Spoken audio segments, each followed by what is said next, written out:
नमस्ते बच्चों, कैसे हैं आप सब और कैसी चल रही है आपकी तैयारी।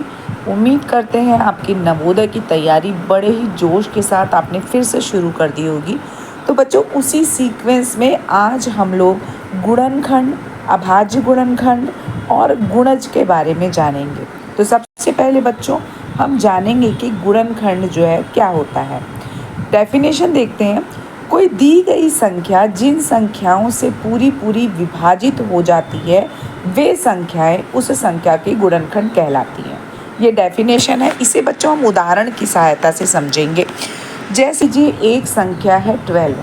यदि मैं पूछूं कि ऐसी संख्याएं बताइए जिससे 12 पूरी तरह विभाजित हो जाएगा, तो आप कहेंगे 2।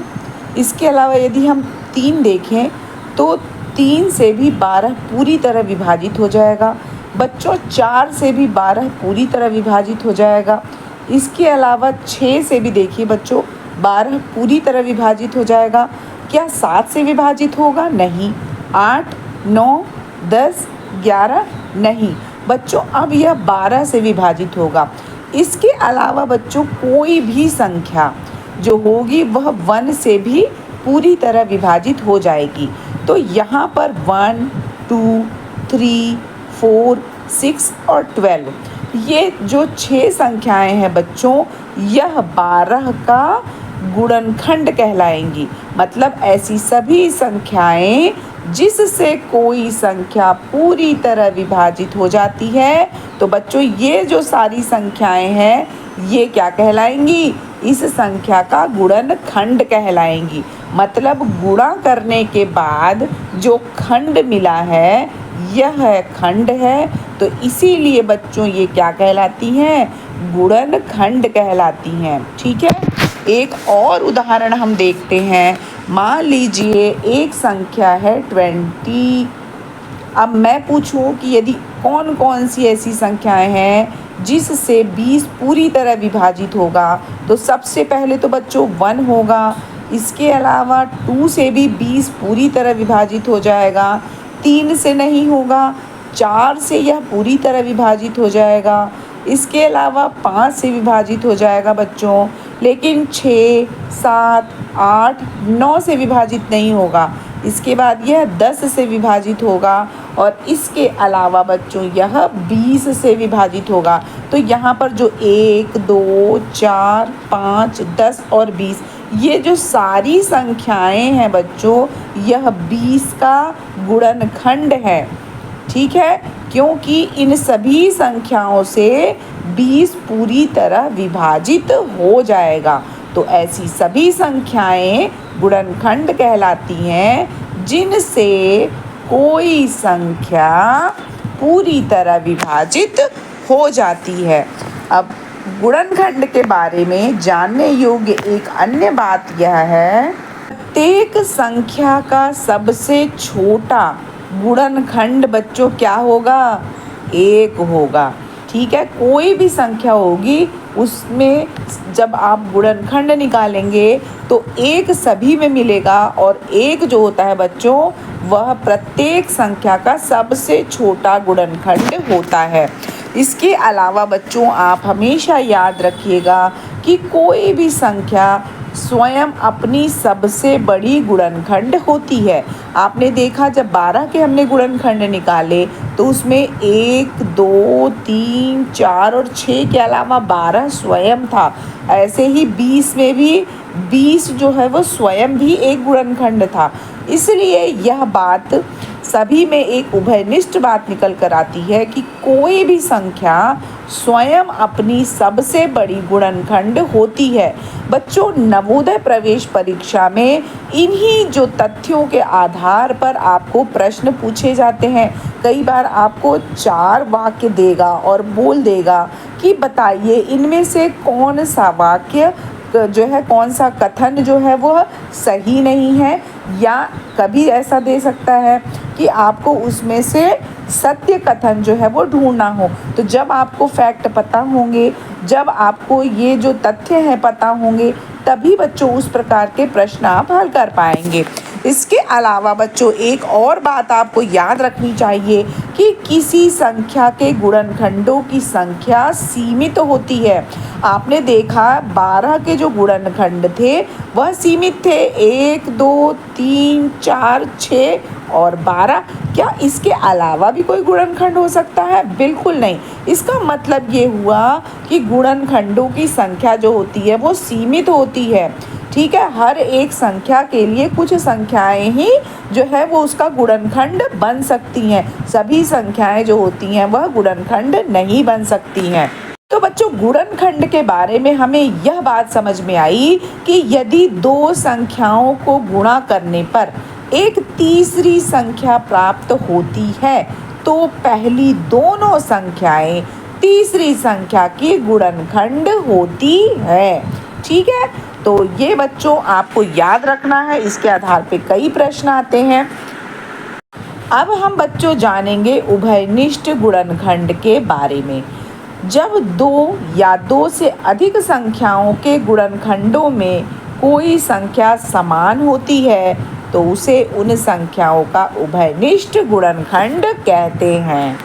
अब हम जानेंगे उदाहरण की सहायता से कि उभयनिष्ठ गुणनखंड क्या होते हैं, किस प्रकार से उभयनिष्ठ गुणनखंड जो है यदि आपको निकालना हो तो आप निकाल सकते हैं। एक संख्या 12 है, जैसा कि ऊपर मैंने उदाहरण दिया था, हम उसी को लेके चलते हैं क्योंकि अभी आपने उसी को समझा है, समझना आसान होगा। 12 के गुणनखंड कौन कौन से थे? 1, 2, 3, 4, 6 और 12। 20 के गुणनखंड क्या क्या थे बच्चों? 1, 2, 4, 5, 10 और 20।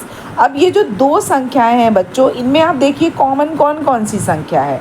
ठीक है, एक तो कॉमन है ही, ठीक है, एक कॉमन है। इसके अलावा 2 उभयनिष्ठ है, 4 उभयनिष्ठ है। क्या और कोई संख्या उभयनिष्ठ है? नहीं। तो 1, 2 और 4। ठीक है, अब हम जानते हैं कि एक तो सभी में उभयनिष्ठ होगा क्योंकि हर एक संख्या का एक गुणनखंड जो है वो एक होता है, ये हमने जाना है। तो एक के अलावा यदि हम देखें तो बच्चों आप देख सकते हैं कि 2 और 4 इन दोनों ही संख्याओं में 12 और 20 दोनों ही संख्याओं में क्या है? गुणनखंड है। तो ऐसी दो संख्याओं में जब कोई संख्या दोनों में ही उभयनिष्ठ होती है यही उभयनिष्ठ गुणनखंड कहलाती है। तो 12 और 20 में बच्चों 2 और 4 ये क्या कहलाएंगे? ये आपके उभयनिष्ठ गुणनखंड कहलाएंगे। एक और उदाहरण की सहायता से बच्चों हम इसे अच्छी तरह से समझते हैं कि उभयनिष्ठ गुणनखंड क्या होते हैं। एक संख्या लेते हैं बच्चों 24। 24 इसके गुणनखंड कौन से होंगे? सबसे पहले तो 1 होगा। इसके अलावा बच्चों 2 से भी 24 पूरी तरह विभाजित हो जाएगा, 3 से भी 24 पूरी तरह विभाजित हो जाएगा, 4 से भी पूरी तरह विभाजित हो जाएगा। इसके अलावा बच्चों 6 से पूरी तरह विभाजित हो जाएगा, 8 से पूरी तरह विभाजित हो जाएगा, ठीक, 12 से पूरी तरह विभाजित होगा और इसके अलावा बच्चों यह स्वयं से भी पूरी तरह विभाजित होगा। तो इस प्रकार से 1, 2, 3, 4, 6, 8, 12 और 24 ये जो है बच्चों 24 के क्या कहलाएंगे? गुणनखंड कहलाएंगे। एक दूसरी संख्या बच्चों हम लेते हैं 36।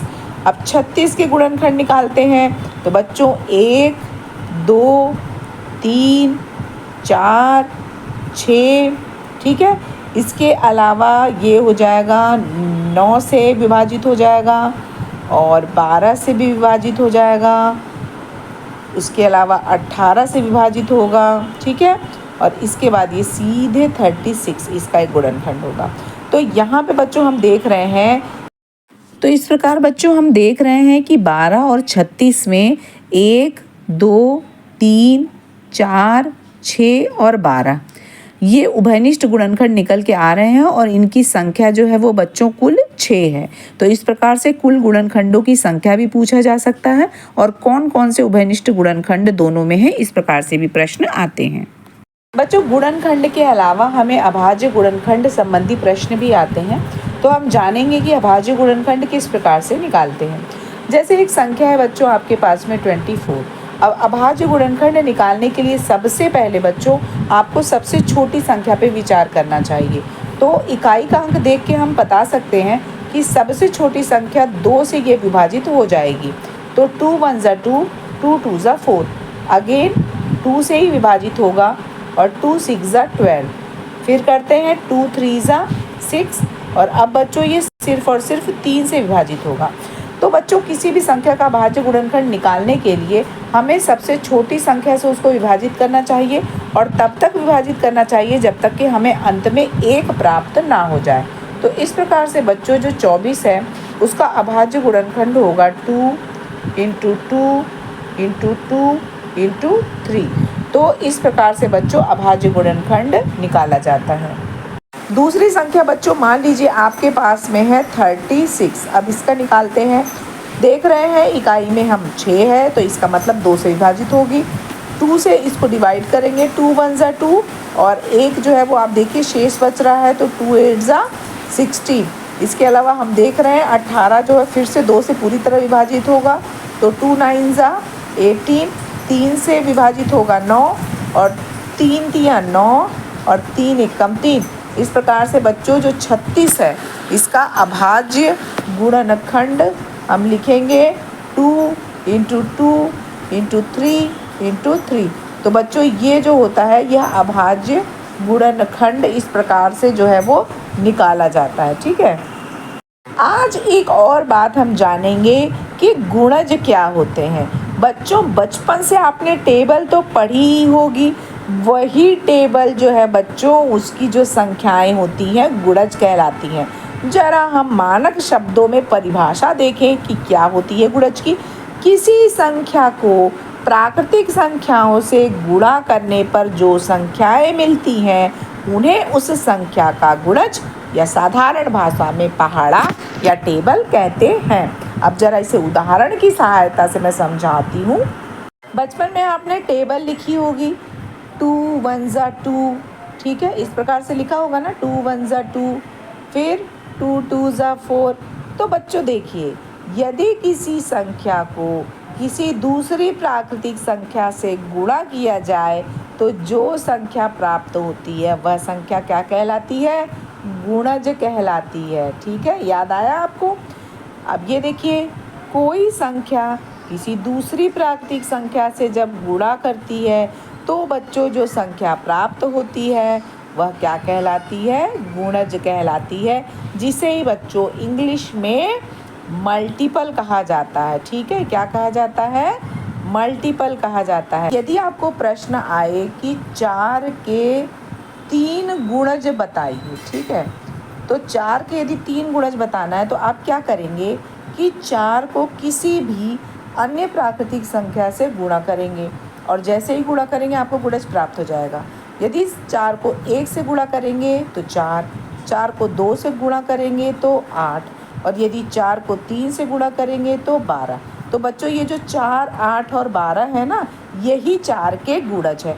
तो किसी भी संख्या का गुणज प्राप्त करने के लिए किसी प्राकृतिक संख्या से क्या किया जाता है? उसको गुणा किया जाता है और उसके बाद हमें जो संख्या प्राप्त होती है, जैसे कि यहाँ पे 4 प्राप्त हुआ, 4 को 2 से गुणा करने पे 8 प्राप्त हुआ और 3 से गुणा करने पे 12। तो ये 4, 8 और 12 बच्चों गुणज कहलाएगी। किसी भी संख्या के गुणज अनंत होते हैं, क्योंकि जैसे आपने देखा कि 4 को 1 से किए, 2 से किए 3, तो 4 को आप चाहे अनंत तक किसी भी संख्या से गुणा करिए, 40 50 100, कोई ना कोई गुणनफल तो प्राप्त होगा ही। वही गुणनफल जो होते हैं बच्चों अनंत तक हो सकते हैं। इसीलिए इस जो गुणज के बारे में ये तथ्य है कि किसी भी संख्या के गुणज अनंत होते हैं। दूसरा कि किसी भी संख्या का गुणज हमेशा उस संख्या के बराबर होगा या उससे बड़ा होता है। अब यदि मैं कहूँ कि 12 के गुणनखंड क्या होंगे और 12 के गुणज क्या होंगे, तो गुणनखंड बच्चों कैसे निकाले जाते हैं? वे संख्याएं जिससे 12 पूरी तरह विभाजित हो जाए, 1 2 3 4 6 और 12।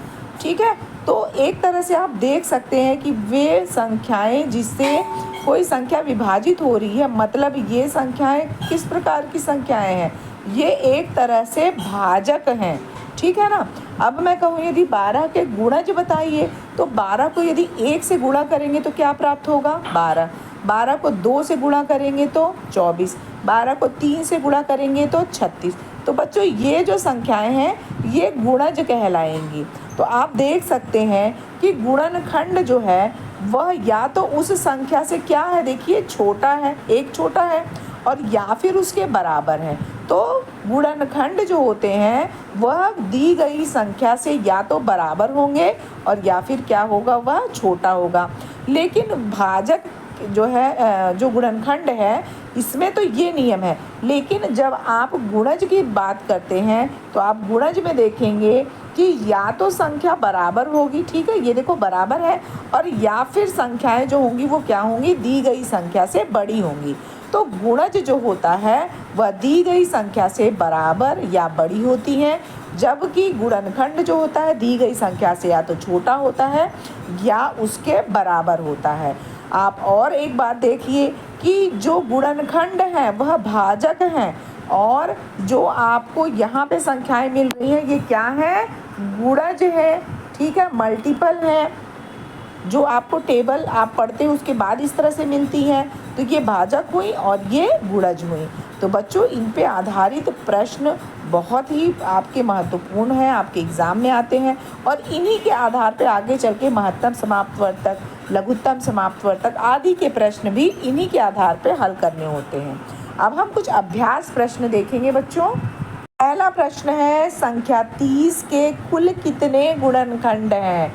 तो आप किस प्रकार से निकालेंगे, पहले संख्या लिखेंगे, उसके बाद आप देखेंगे कि कौन कौन सी संख्याओं से पूरी तरह 30 जो है वो क्या हो रहा है, विभाजित हो रहा है, और उसके बाद आपको पता चलेगा कि कितने गुणनखंड है। ध्यान दीजिए, ये नहीं पूछा जा रहा है कि कौन कौन से गुणनखंड है, आपको कितने बताना है, ठीक है।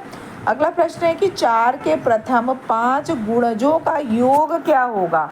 इस प्रकार से बच्चों प्रश्न आते हैं, तो आपको क्या करना होगा, गुणज निकालने के लिए 4 के प्रथम 5 गुणज मतलब 4 को पहले 1 से मल्टीप्लाई करेंगे, उसके बाद में 4 को 2 से मल्टीप्लाई करेंगे, 4 को 3 से करेंगे, 4 को 4 से करेंगे, 4 को 5 से करेंगे, और उसके बाद बच्चों जो संख्या प्राप्त होगी ना, उन सभी संख्याओं का आपको क्या करना है, योग निकालना है। तो 5 गुणजों का योग 4 धन 8 धन 12 धन 16 धन 20, ये आपका सही आंसर आएगा, 4 के प्रथम 5 गुणजों का योग, ठीक है।